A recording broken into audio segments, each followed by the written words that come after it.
الحمد لله رب العالمين، والصلاة والسلام على سيد الأنبياء والمرسلين وعلى آله وأصحابه وذرياته أجمعين. أما بعد، فأعوذ بالله من الشيطان الرجيم. بسم الله الرحمن الرحيم. وقل جاء الحق وزهق الباطل إن الباطل كان زهوقا. وقال في موضع آخر: يريدون ليطفئوا نور الله بأفواههم والله متم نوره ولو كره الكافرون. صدق اللہ العظیم. اٹھو چراغ حیات بن کر، پڑھو عمل کی کتاب بن کر. اٹھو چراغ حیات بن کر، پڑھو عمل کی کتاب بن کر. قدم کو چھونے کی سربلندی متاع حسن و شباب بن کر. جمود توڑو، سکوت چھوڑو اور اسے راحت سے منہ کو موڑو. جمود توڑو، سکوت چھوڑو اور اسے راحت سے منہ کو موڑو. چلو شہادت کی راہ پر تم بھی دل میں عزم ثواب لے کر. محترم معزز سامعین اکرام، اسٹیج پر رونق فروز علماء اکرام اور پردہ نشین مائیں اور بہنیں،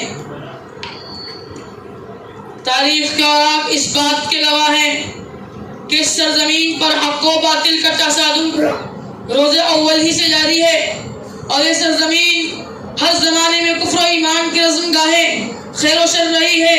باغ محمدی کو جلانے اور خاکستر کرنے کا سلسلہ ابتدائی آخری اشہی سے قائم ہے. شرک و اسلام کا ٹکراؤ ہر زمانے سے رہا ہے. ہر دور میں چراغ محمدی کو بجھانے کی سازشیں رچی گئی، لیکن یہ بھی ایک روشن حقیقت ہے کہ جب بھی کسی فرعون وقت نے اگر ربکم الاعلی کا نعرہ بلند کیا تو اسی وقت کوئی موسیٰ کا جلال بھی آیا. جب بھی کسی نے نمرود زمانے کی ادب والا غیری کی صدائے بعد غشت ہوئی تو اسی دم کوئی خلیل کچھ شکن کا دستے بے باک بھی نمودار ہوا. غرض یہ کہ جب بھی کسی بت پرستوں نے حق پرستوں کا الکارا، حق پرستوں کی ایک جماعت نے اس کا الکار قبول کیا، آؤ مردانہ وار سب کف کفن بردوش ہو کر میدان میں آ نکلے اور خیر و باطل کو چکنا چور کر دیا، جس کے نتیجے میں بدر کا میدان، وحد کی پہاڑی، خندق کی لڑائی اور آتش کلا ایران ہمارے قبضے میں رہا.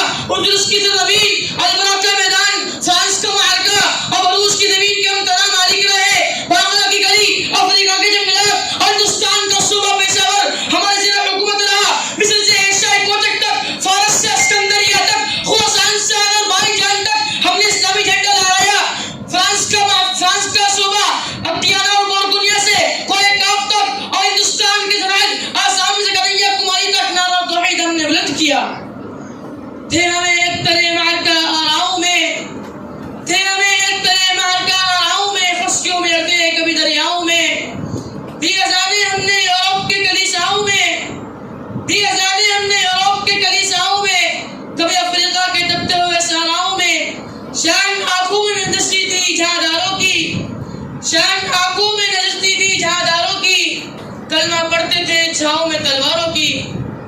محترم حضرات، تاریخ کے پڑھنے والوں نے پڑھا ہوگا کہ مسلمان عورتوں اور بچوں کا ایک قافلہ سندھی ڈاکوں کے ہاتھوں سے اٹھا اور ایک بچی ناقد کی حجاج کی آواز لگائی تو اسلام کا جری شعر محمد بن قاسم نے ہندوستانیوں پر غار کر دی اور بڑے بڑے شیطانی چہروں کی نیند حرام کر دی. یہاں تک کہ صرف مسلمانوں کا انقلاب شمار کیا جائے گا. یہی نہیں، اسلام کی تاریخ بہت طویل ہے. اس تاریخ میں اگر ایک طرف خالد بن ولید جیسے سیف اللہ نظر آئیں گے تو دوسری طرف صلیبی سے ٹکرانے والا صلاح الدین ایوبی جیسا فاتح بیت المقدس نظر آئے گا. اگر مغرب کے کاشانوں میں طارق بن زیاد جیسا جباز کمانڈر دکھائی دے گا تو دوسری طرف جبال کے آئیوان ظلم و ستم میں زلزلہ پیدا کرنے والا محمود غزنوی جیسا العالم شہنشاہ بھی بدلہ پیکار نظر آئے گا.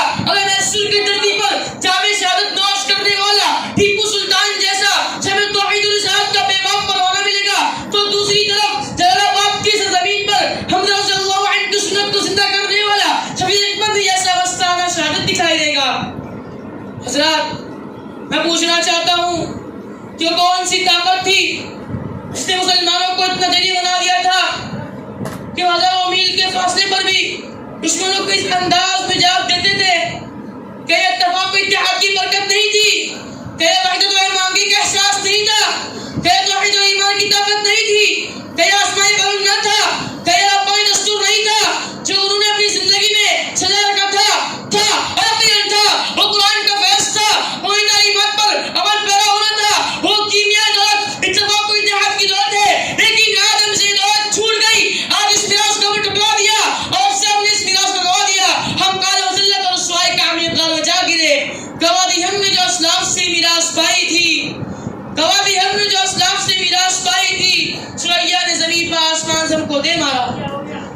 اے